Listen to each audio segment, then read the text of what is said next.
Welcome to this special annual READ lecture hosted by the Resources, Environment and Development Group at the Crawford School. My name is Simon West. I'm a lecturer at the READ Group, and welcome to people joining online as well. So I'd like to begin by acknowledging that we're meeting today on the unceded lands of the Ngunnawal and Ngambri peoples. Pay my respects to elders past and present who've been caring for these lands and waters for untold generations. So today we're very honoured to have with us Associate Professor Grace Wong, who travels to us this week all the way from Japan. So we're very pleased that you could join us, Grace, for this lecture. So Grace is an Associate Professor with the Research Institute for Humanity and Nature in Kyoto, Japan, and also at Stockholm Resilience Centre, Stockholm University in Sweden. So Grace trained originally as a natural resource economist and sociologist, and over the past 2 decades has carried out research on policy, social ecological interactions in relation to forest, biodiversity conservation and climate change governance. But Grace has worked extensively throughout Southeast Asia and Africa, and her current research examines global and local interactions on local well-being and ecosystem services with a focus on policy, politics and justice and power also as a key element. So today, Grace is going to talk to us about her current project titled Fair Frontiers, which explores forest agricultural frontiers in Southeast Asia and also Central Africa, I think focusing on Southeast Asia today. So the structure of the lecture is that Grace will talk for about 35 minutes or so, and then we'll open up for the last 25 minutes of questions and discussion. A couple of housekeeping items. So we'll be recording Grace's presentation, so it can be made available online. But we'll turn off the Q&A for the discussion. Sorry, we'll turn off the video for the Q&A section. And also, if everyone attending on Zoom, just remember to keep your mics on mute during Grace's presentation. That would be awesome. And we'll bring you into the conversation after. So that's over to you, Grace. Thanks, Simon. Yeah. Okay, thank you. Very happy to be here. And I think this is, I've met or worked with Simon a little bit at the Stockholm Resilience Centre and ran into Keith over BLAO in Vientiane, and so suddenly here I am. So very happy to be here. And so I'm going to talk a little bit about a very specific piece in our overall project around tree plantations and financial flows. Okay, just a little bit of introduction to the project. The project's called Fair Frontiers, but the full name is Fair for Whom? Politics, Power, Precarity in Transformations of Tropical Forest Agriculture Frontiers. So basically, we're looking at changing landscapes and also examining well-being and ecosystem services in these changing landscapes. But really, our interest is also to understand that the change in this landscape is undermined by different interests, different politics of land use and forest use, and also what it means for local communities on the ground. So it's funded by and hosted at the Research Institute for Humanity and Nature. This is our mascot, the Earth Dog. He's a dog, not a rabbit, despite the lattice ears. But we go on until mid-2026. Okay, so just a little bit about what we mean by frontiers. We're not exactly looking at just remote areas or faraway places. We're looking at places where change is happening, and a lot of these frontiers are really, changing commodification of these lands within confines of already what is formalized as state lands. And so we're looking at how these state lands are set aside or territorialized, and how capital is working through this through the state. So a little bit of the framing, frontiers of commoditization, policies, corporate access. This is a lot of what we've been, many of us have been working on. And then there's newer framings that talk about frontiers of neglect, where often these areas are sort of forgotten and framed as empty, so that then you can enclose local actors from development and also politically from governance. And the third framing that we are using is frontiers of sacrifice, where certain areas are seen as high economic potential, low biodiversity value, and so they can be sacrificed for other regions. So a lot of this conceptualization was used for like the Amazon and the Sahara. So the Amazon is protected and there are a lot of attention to it, but the Sahara is seen as grasslands, undervalued, and so possibility for soy expansion. So this kind of framings is actually present in all the things that we are working on at the moment. Okay, so when we're looking at frontiers, everybody, have done a lot of research of what is driving change and also the outcomes of this change. But I think what is really kind of still understudied for us is what whose politics and whose interests is driving this change. What are the incentive structures that are in place and some of the discourses and narratives at play. And so we argue that given this kind of underlying things, there is no one causal way to know what is the well-being aspects, ecosystem services, rights, and so on. So that's kind of what the project looks on is the center box. And of course, we use the lens of equity and justice to look at these outcomes. These are the places where we work. We actually selected these sites based on some earlier analyses where they were saying that there's a lot of the areas that are in blue are areas where it was defined as still very much a smallholder, mixed agriculture, shifting cultivation, and so on. So we argue that these are the places that are changing very fast. And then this is where we've decided to pick our sites. But of course, these are also sites where myself and our collaborators have worked for quite a long time. So we're not picking the sites purely based on a map or a fact, but also based on long-term relationships that we've had on the ground. Okay, so what I'm going to talk today is mostly Sabah in Malaysia. And we argue that when we designed this project, we're really focusing on collaborations and a decolonial approach. We have MOUs and formal agreements with both academic and NGO partners in the field. Some are activist NGOs who are working on indigenous land rights and so on. Others are the normal academicians. And we also have a range of collaborators from different universities and so on. And these are mostly collaborators from intellectual collaborators, because they're not resource collaborators. They don't get actually funding from the project, but we are working together on many different ways for different reasons. And why we try to make this as both a bottom-up approach and a kind of a collaborative approach is that the research sites in each country is really defined on the partner's interests. So they actually helped us to select where they want to work based on the issues and where they have also had extended relationships and extended time working there. Histories of place is something we are very also pay a lot of attention to. So what is happening before, what institutions are there, and so on. So we do a lot of work with participation and inclusivity of local knowledge systems. All our field teams are diverse and local. So at the moment, we have 78 people working across the 5 countries, almost half female. But they are also a wide range, very interdisciplinary. And in many cases, the villages are actually part of our research team as well. And we have certain rules for ethics, not just the regular ethics that we all have to do, but within the project, we have very strong rules on how we are publishing, who gets to be part of a publication, who gets to be part of an analysis, so that we're not also trying to move away from the extractive model of research.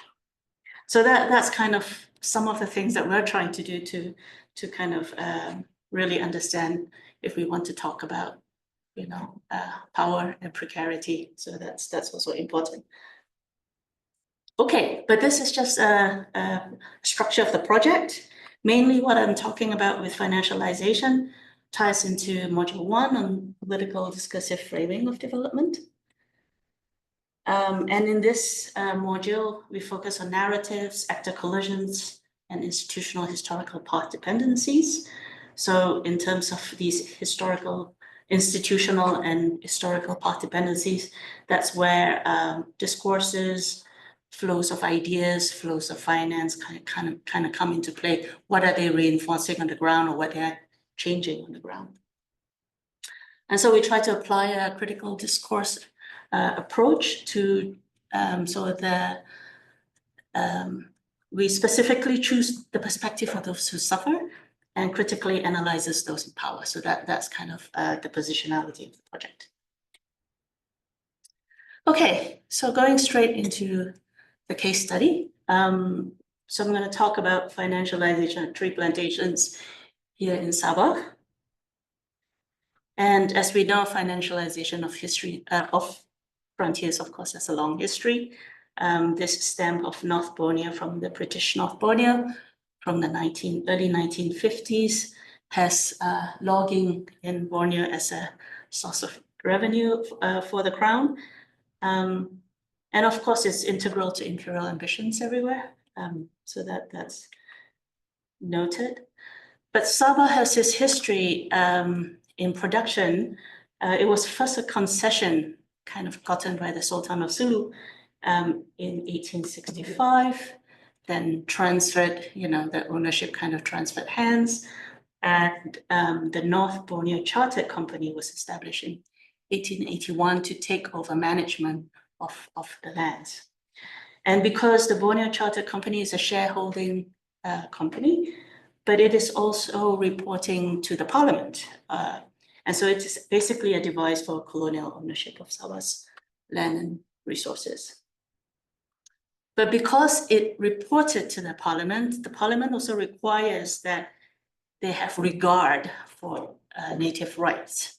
And so in the British North Borneo Herald, they kind of look on themselves as one to introduce basically laws, institutions, and civilizations onto a country which is basically pirates and orangutan, which is, in a way, it's true. It's also a lot of orangutan biodiversity and a lot of piracy in those lands, but there were also a lot of people managing lands in different ways. So, which I think this is a narrative that we all know. The NBCC is looking to create vacant lands for plantation agriculture. And thus it kind of implements a whole series of land laws and land policies to kind of create spaces for where they could give up concessions for plantations. And in those days, it was very much tea, tobacco in the region. It also created a native court and district native chiefs as a way to kind of connect with local people. But these were kind of, I guess, institutions that were both implementing colonial laws and also kind of gaining sort of ruling, a kind of a rule, I suppose. And so if we fast forward then a couple of hundred years, so here we have Pitas, which is kind of one of the top ears of Sabah. And this is kind of where Pitas is. All these little plots are plantation concessions, plantation plots. And the area where there is blank is supposed to be a protected forest. But actually, and this map is from 6 years ago or 8 years ago. But if we look at it now through satellite imagery, much of this protected forest is also now plantations. So it was very easy to degazette kind of protected forest designation from protection to production. So this program was started in 1981 by SAFODA, which is the Sabah Forest Development Authority, is the kind of development arm of Sabah Forestry Department. And they were establishing plantations throughout the entire Malaysia, but also throughout parts of Sabah. And the idea was to kind of, as part of the Malaysia plan, to have modern middle-class farmers. So plantations was the way to do that. Up till today, this area is still one of the poorest in Malaysia. And it's mostly the two indigenous groups are Rungus, who are the farmers, and the Tumburu, who are more the fishermen and more the marine side. Okay, so we are doing, as with all our sites, we are doing, field work on trying to understand well-being, particularly non-material well-being and ecosystem service perspectives and so on. But we did this additional layer of looking at finance because we were really interested in unraveling all these financial flows, because this was so complicated and there was so much contestation around it that when we entered this area to do research, it was just like, I don't know what we were listening. We were hearing many things. So we tried to kind of peel back some of these layers. So we wanted to look at what were some of the different flows that were coming to this place. So taking a bit of a telecoupling approach and looking at flows, but also understanding how historical and state infrastructures have kind of pushed this certain form of development versus other forms of development. And then looking at what is the local outcomes. So pretty much in terms of this research, we kind of had to take a little bit of an investigative journalistic approach. So what data could we find? Where were we getting trade data? We dug into company databases. I think FSC, there were some FSC things here. So FSC also enabled some information to be open access, because to apply for FSC, you have to provide a history of the company. And then we got all this entangled mess of parent companies, sub-companies, mergers, splits up, all this kind of thing. So it was really interesting. And then from there, we traced where financing was coming from and so on. And we also did a series of semi-structured interviews, both at the community level. We didn't get very much insight into companies. Not many companies want to speak with us. And government people, sometimes we got the forestry folks to talk to us, but not the development agency, not the forestry development agency. They did not want to talk to us. Okay, so we started by kind of from all these interviews and all the data, who were the key actors, and then kind of traced it from there. So the key actors in Malaysia were Safoda. Hijauan Bengkoka is a company that is tasked with harvesting. Acacia Forest Industries is doing the planting. FSC consultants were often mentioned in the interviews. Pakos Trust is actually our partner. That is a land rights activist organizations. And the communities on the ground were called the G20 because it's the government 20. So the group of 20 communities that have grouped together to kind of file for claims for their customary lands. And international World Bank was mentioned a lot, New Forest was mentioned a lot, and there were many other international actors, but they were not so much visible at the different levels. So if we think about ideas and values, Safoda basically, this is also a very common narrative in Malaysia where shifting cultivation is primitive and not productive, and there's all this empty lands, and then locals are encouraged to join the schemes to start a new life and become modern farmers. And a lot of international consultants that were hired by the bank and by the state kind of reinforce this, So McGowan is actually an Australian consultancy company that was very much present in many development projects and plantation projects throughout Malaysia. It was really interesting, but now I cannot find anything about them. I don't know if they've disbanded or no longer in practice, but they did like, you know, massive 10-volume reports on this region. So we have a lot of information. JICA also carried out cost-benefit analysis, and of course, they're pushing for products for their markets. And the World Bank kind of, you know, facilitation of private sector financing, that was the main narrative they were doing. And also their aim is that they are supporting Malaysia and Sabah, who is now concerned about, you know, building up a forestry sector. So we've got all this, and then currently AFI Jambankoka, in a joint venture with the state, is managing the plantations. They have FSC certification for about 40% of the land. So I wanted now to turn a little bit to the finance, because that was what we were tracing, and I think it's really super interesting. So the first tranche of financing came from the World Bank. It's a grant, and this started the whole scheme, and it was aimed at 3 phases of over 6 million, 6, 8, 10 million. But after the first scheme, they did a study and they said, no, we cancel the next 2 schemes because the plantations are not as productive as they expected. So they're not generating that much profit. So they kind of canceled the scheme. But it was kind of devastating for the people, because the schemes come with promises of jobs, housing, and their own 2 hectares of land. So, which they actually had to pay back, the construction of the house and stuff. But anyway, many people who had signed up for this scheme then, you know, didn't get to participate in this plantation.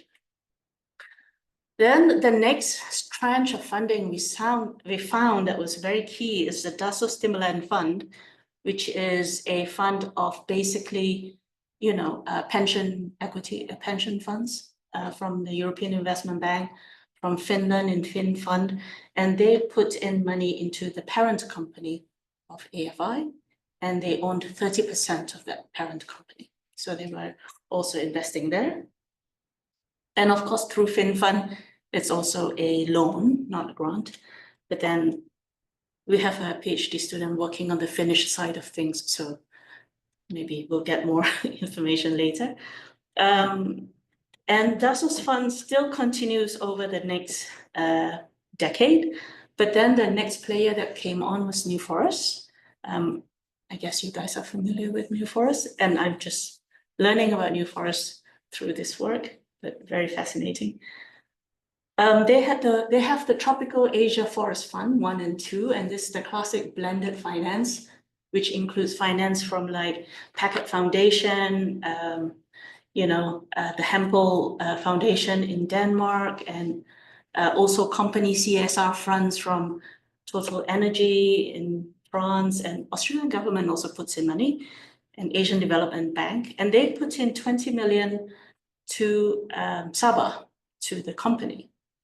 And the idea was to turn it into a sustainable forest management practice. And I forget how many percent they then also have a percentage ownership of the company Sabah, something like 60 or something like that. Yeah. And then in 2022, Nomura Mitsui, which is the largest conglomerate, buys 90% of New Forest, and by default owns a large percentage of the plantation in Malaysia.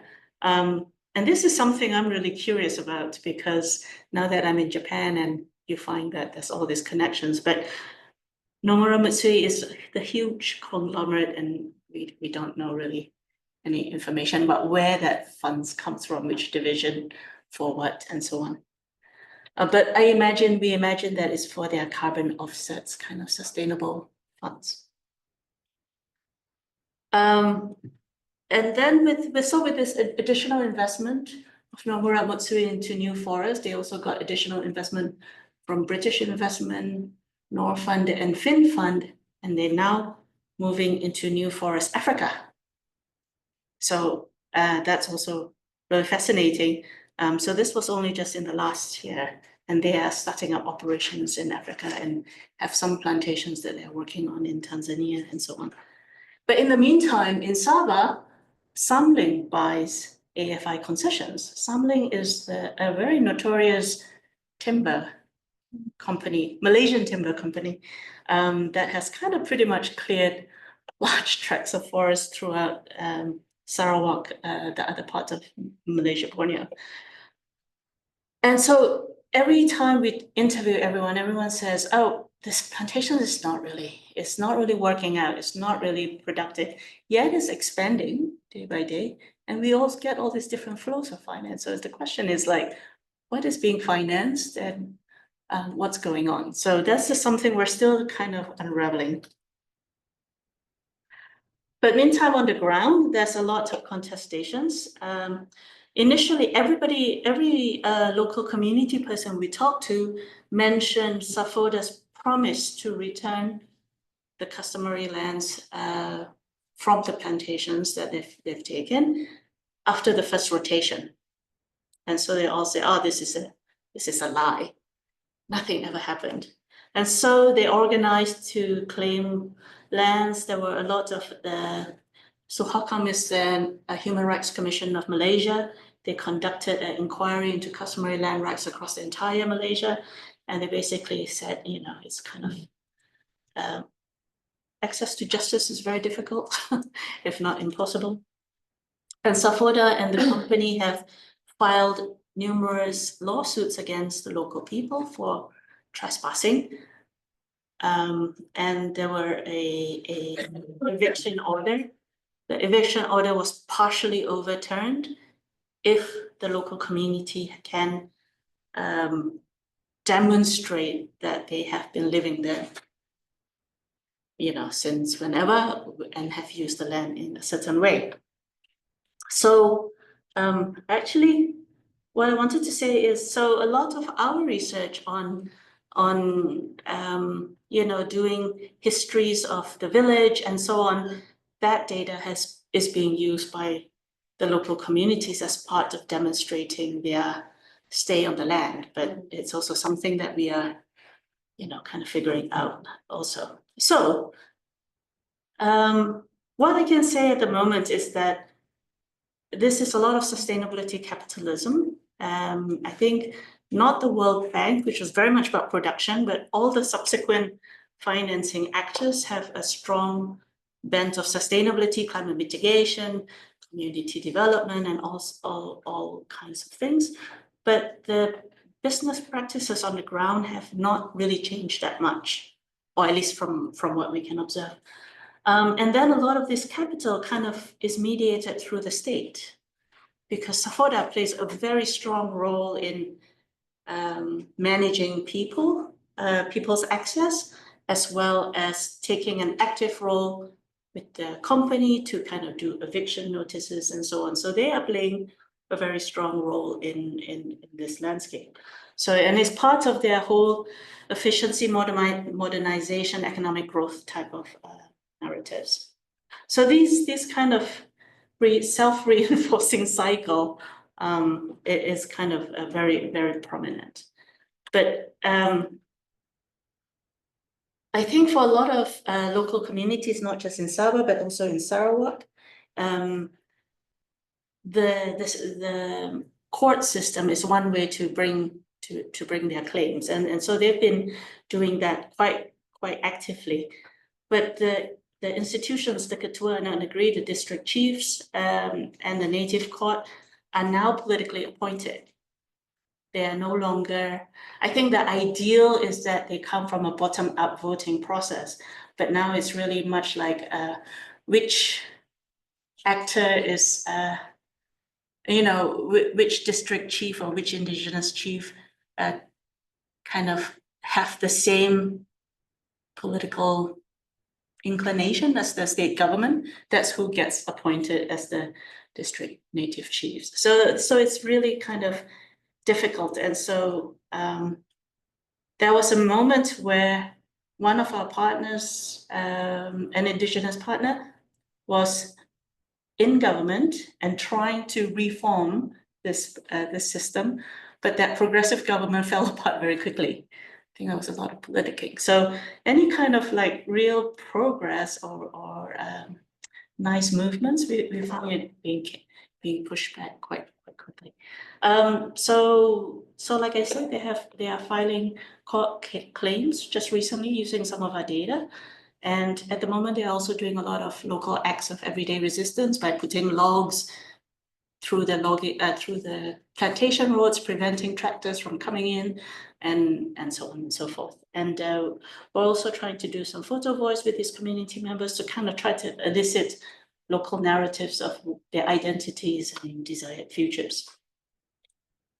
But this is something we think about a lot. So how does our research fit within ongoing events and contestations? I was never really thinking that the project is an activism project, but somehow we're kind of pulled into this space. And so being reflexive of how our research is being used and what it means in terms of engaging and strategizing is also something that we are kind of thinking a lot about. So just wanted to say that when we talk about flows, this is not the only story. Of course, the histories, the institutional structures and everything is the whole story, but we kind of center it on injustices. And we are doing similar work in Mai Ndombe and DR Congo, which I kind of promised in my abstract I would talk about, but then I decided like it's easier to focus on one story than many. So there we're looking at how REDD+ actually lands within other sort of competing land users and maybe larger, more powerful sources of finance and history there. And then we're also looking at flows of Chinese capital in northern Laos. And this is different because this is not a company. These are like flows of capital that goes to thousands of smallholders, but then incentivizes thousands of smallholders to basically have one giant homogeneous landscape. So it's kind of slightly different story, but we're looking at flows of finance within these places. Okay, so here's some references. So as I mentioned, the European side, we're working with Nina Pitarinen at UC Helsinki, where I'm her core supervisor. And these are all our folks, both in the field and everywhere else. So thank you.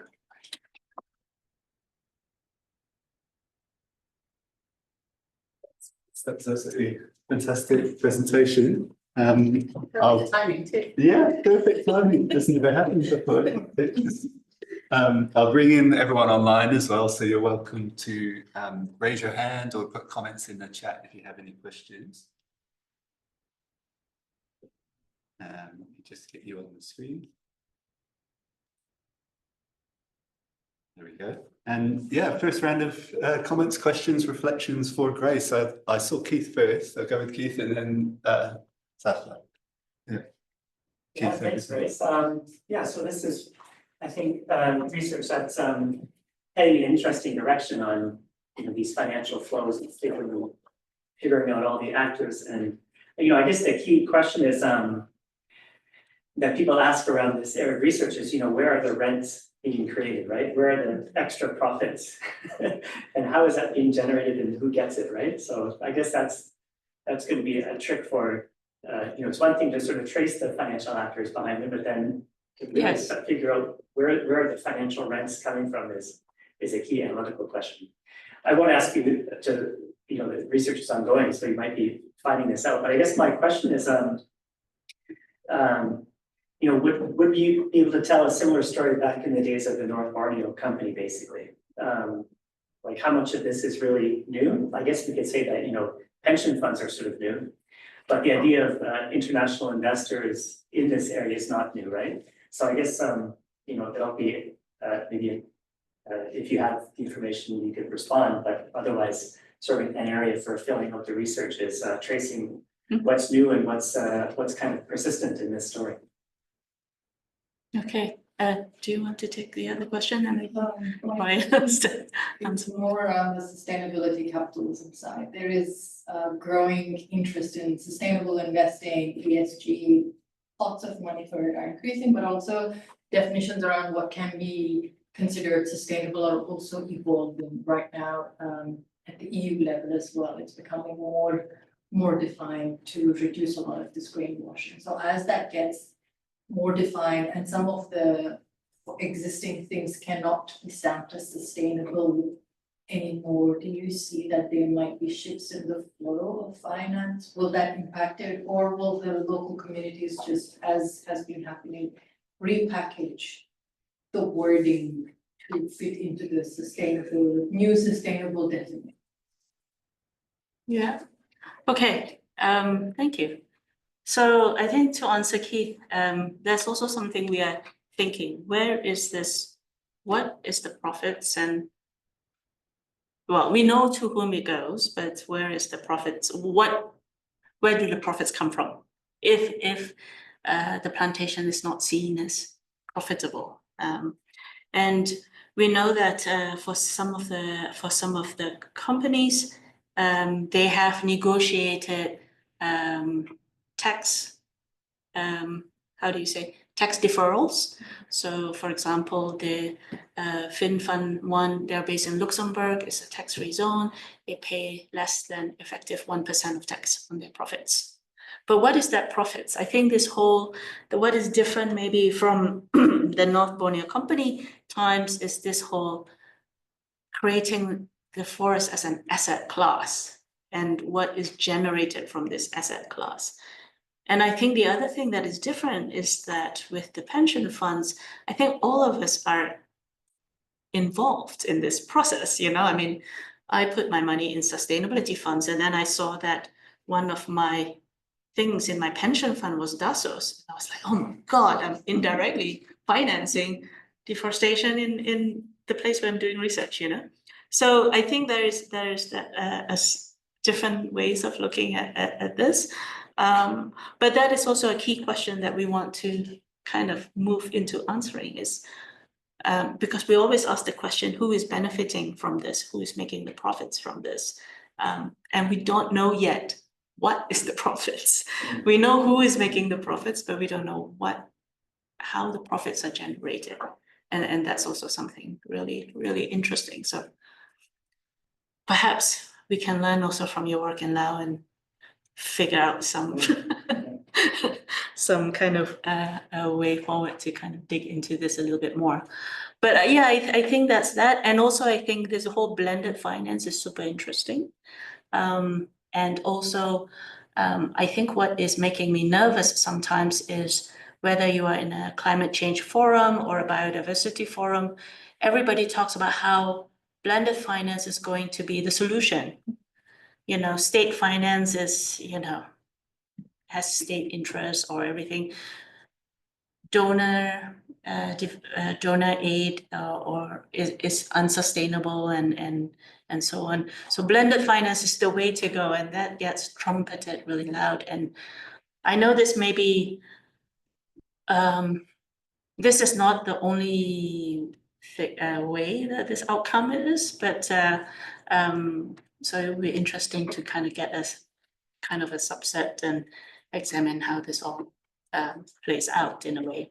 Maybe you can study our university. Financial flows. I'll not touch that with a pole.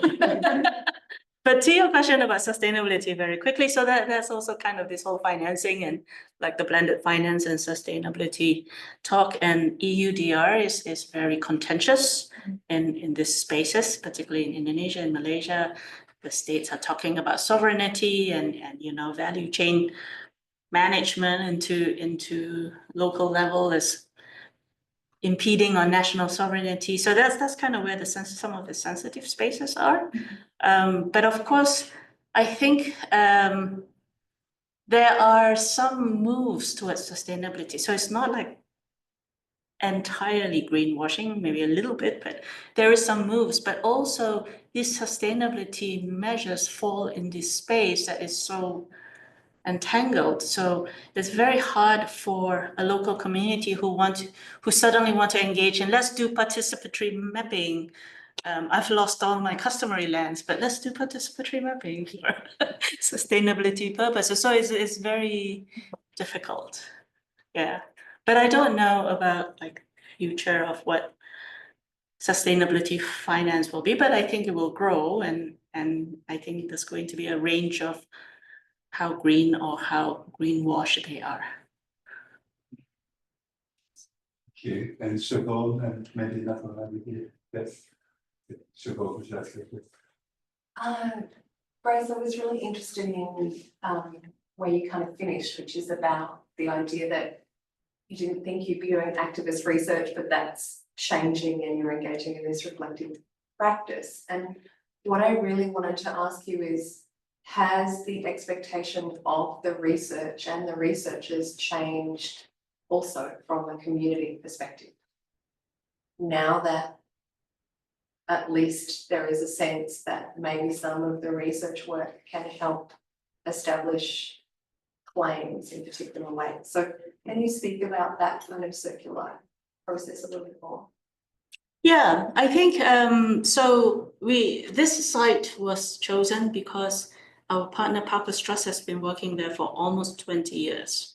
Through the early processes of the first claims and the first, because they are generally a network of organizations that work to support Indigenous people with rights of whatever, of different kinds of rights. So they have been engaged there. So we do have this a little bit understanding of what's going on.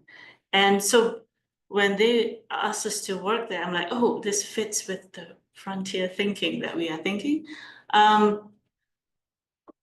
I'm always I was always very skeptical of researchers who say they do scholar activism, because I think that's oftentimes not what we are good at.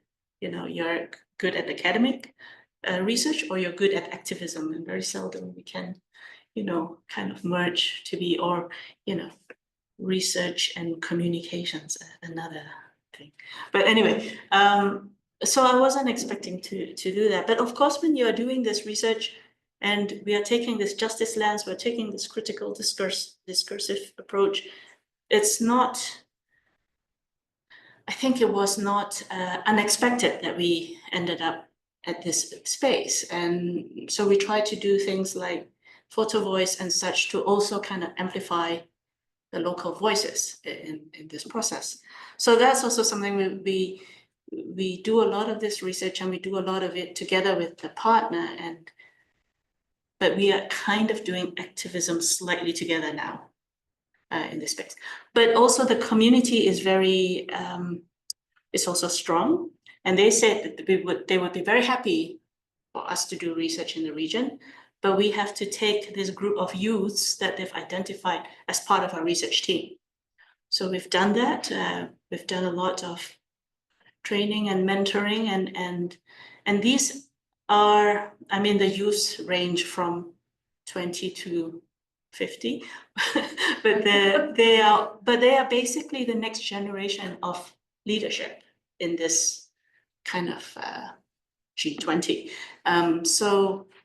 So they are also taking research forward. We are also working with them on different things that they want to know. For example, they want to do, you know, they are mapping all these different things that are happening in the landscape. We're helping put them together in maps and analyses and so on. So we try to, in this case, it has been quite collaborative. And yes, so we are learning a little bit to not only be like a, you know, a little bit, how do you say, a little bit objective, but actually we are not really that objective. I think we know that. And yeah, with you. Yeah, my name is Soy from Laos, and Sabah. Somebody. Happy to see you again after 10 years, long time. Thank you for telling all the story, very fascinating. And I think it's similar to many areas in Laos, plantation and local communities still remaining poor while other actors have lots of profit from that development. So my question is farmer they have the right to grow other things, not just only keep up the land for the tree plantation? For example, if they have any community crop other than tree planting that they can grow and make money from that. And the other thing is, you mentioned that not many development projects working in that area, if I understand correctly. A little bit, but is it because of the politics there, like people in from Sofoda, they manage all the human resource and thing, and then so the research outcome might, I assume, might is to answer what they expect to see. And the one that we found, not we, other research or consultant found the real but can't report what they want. So then it means that result need to meet their expectation, otherwise you can't publish it. That's just what my assumption. Yeah, thank you. Thank you. Yes, I mean, there are development projects, there are small development projects, but the development projects do not reach the G20 communities because they are uncooperative, let's just say. But they also say like, oh, well, this is not your land. We can't do development project with you. This is state land. So the state has claimed the customary land, so they can't be part of development. So that's one thing. But whatever, so it was a little bit like a race, you know. So you had customary, you were doing shifting cultivation. When the land was fallow, it was seen as unproductive land. So the state takes that. But whatever then land they had, they quickly planted smallholder rubber or oil palm. So they do have, not everybody, but there are many households with small 3 hectares, 4 hectares, 5 hectares, 6 hectares of oil palm. And that is kind of like what's supporting local livelihoods. They don't plant trees. The trees are all company planted. And I think what is really interesting is that with the photo voice, what they are talking about is that we can plant oil palm, so we have some money, but we've lost the culture of what our land was used for. So rice was, of course, very important, and shifting cultivation rice is very important, mainly also for ceremonies, not just for food. So so that kind of non-material stuff is the thing we're trying to also get much more deeper to understand. But in terms of reporting and politics, yes, we have to be careful. I mean, we also have to be careful in how we write. Malaysia has a history of barring researchers, and I don't want to, I mean, Malaysia is my country, so I don't want to be barred from my own country to research. I think there's been several people that I actually look up to that has been barred from either Sabah or something. So we also have to be careful in how we present our results. I think talking in a forum like this and publishing a paper is fine, but talking in a policy arena and trying to engage for change would take a bit of a different strategy. And so that's also something we think about. Like we have to be critical, but what we sometimes think is critical, they think as confrontational. So I think it's also trying to balance that. Yeah, thanks. It's an interesting discussion. 2 questions, I guess. The first one is these resource frontiers and capitalism, or whatever you call it, sustainability capitalism, or whatever sort of capitalism, in a way it changes its t-shirt, is for me a pattern. And so one of the questions, I guess, is even if we can't do activism, can you identify leverage points that might shift them away from more rapacious forms of sustainability capitalism? That'll be the first question, I guess. And the second one, in Sarawak, there were a lot of court cases that enabled customary rights to be, to be fought for more positively. Do you see that in Sabah as well? Or, I mean, are there more possibilities for using that means to? You did talk about it a little bit. Maybe you could elaborate. Yeah. I think the capitalism and leverage points, that's what we hope to work towards. I mean, the whole goal of this broader project is, of course, to cast a critical eye, but it's also meant to find these leverage points for what might be possibilities for more sustainable, more equitable development trajectories, you could say. So what are the possibilities? So we're trying to do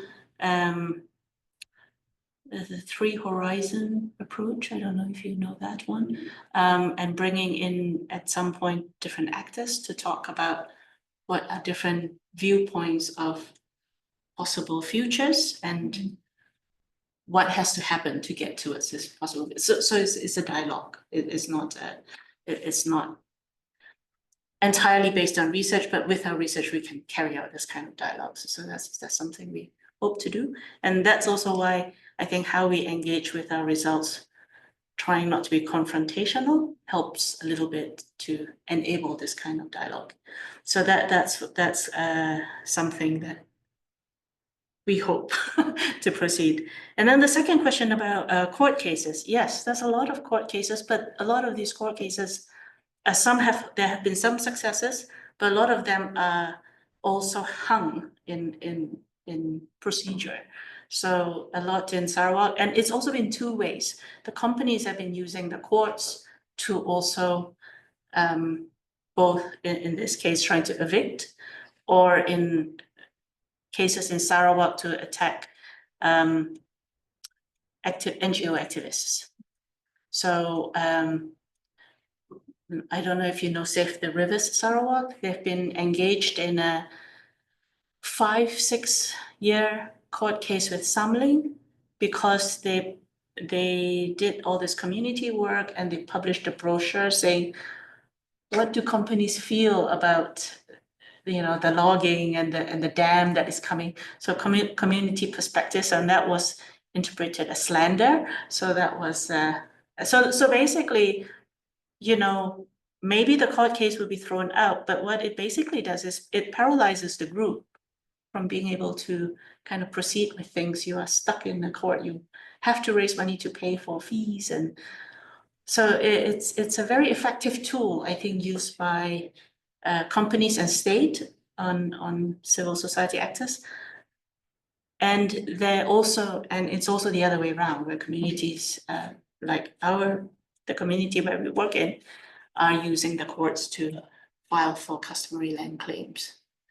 So I guess it works both ways, and I think we had a researcher that was actually going to examine the narrative, how indigeneity is interpreted by Malaysian court is also incredibly interesting, and has its roots in a 1800s British anthropologist who says this is what indigenous or native in the languages, this is what native means. And that interpretation is used in court, which means it's never changing, generational uses of the land in a never changing form with a very distinct culture.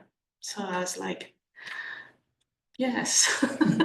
So it's challenging, but it's an interesting form of platform for all of these debates and contests. Last question, Yuri.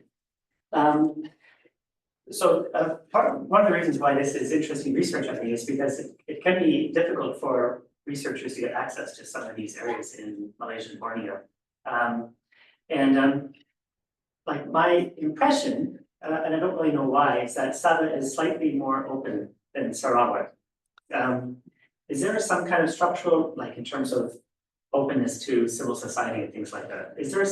Do you have this read of the terrain between Sabah and Sarawak and why that impression might be true or not? And second of all,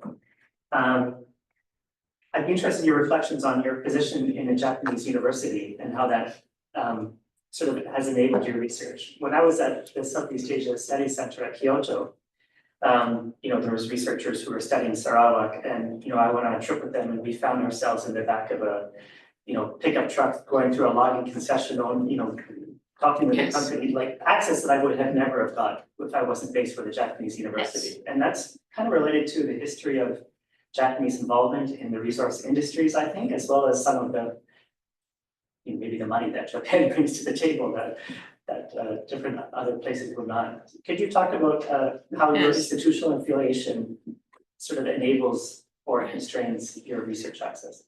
Okay, but first, Sabah and Sarawak, the differences. That's a big question, but Yes, and I think it's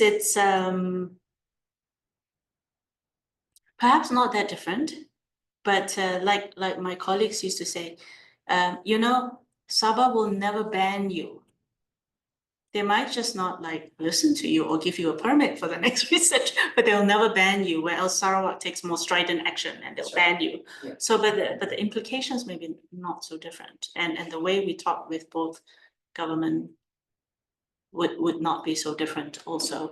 And I think in Sarawak, there are also a lot of spaces. It also depends on who you are working with and such. And there we're working with the UNIMAS, University of Malaysia Sarawak, and also the Borneo Research Institute, and they are kind of looking at it from indigenous studies and not as political land use change studies. So it's kind of the different way that they went through it.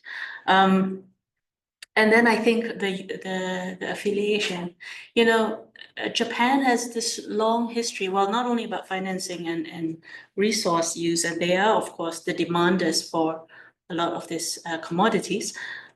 They also have this long history of doing apolitical research.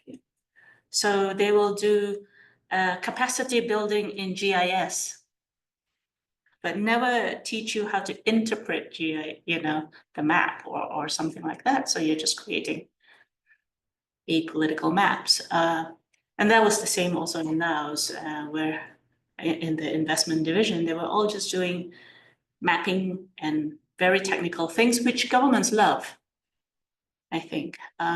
So a lot of training, a lot of, the ITTO is in Japan, the international forest products research industry, like many things you can do with wood, is also in Japan. So they bring in the technological and the things. So, so I think by virtue, maybe we get, kind of like the Japanese tag also of doing work and having accessibility.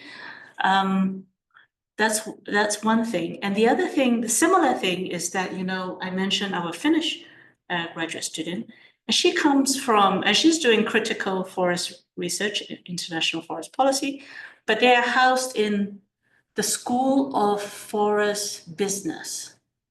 So she comes, I'm from the School of Forest Business. And, Finland also has this long history of plantations. And she actually got people to talk to her very much because she is this, seemingly nice student talking about forest business and forest plantations. So it's really interesting, the perceptions and accessibility that comes with it. Yeah. But I do agree about the Japanese thing. Yeah. I think we started a few minutes late because of the meeting, so we can just fit in one last one online. My question is there a plantation policy in your study region, especially in Malaysia? And if so, could you please explain why it didn't work? Yes, there is a plantation policy, but I think it's working perfectly fine because this is what the plantation policy is about. It is about having large scale plantations because it's more efficient and it's taking on unproductive lands to make them productive. So that is kind of the narrative. And it's also about, whether it's plantation for food crops, then it fits in the food security section, and whether it's for commodities, it's for economic growth and poverty alleviation and jobs and all the narratives that go with that. Yeah, and there is also interest now in Sabah with jurisdictional oil palm where everybody is a blanket sustainable oil palm for the whole state, which, yeah, I mean, it's just what they're promoting. And then there is also carbon offsets, which is a deal by the chief minister, but it's carbon offsets on 2 million hectares of conservation forests without FPIC, and will be brokered by a Singaporean company. So who will take, I think, 60% of the profits. So there's lots and lots and lots of stories. So, yeah, and eventually we'll write all this different layers, hopefully. So this is only one small thing, but there are many things going on. Thanks so much, Grace. Thank you. And look forward to maybe another visit. You can update us in a couple of years. Thank you all for coming in person, and thank you online for joining as well and your questions. See you again.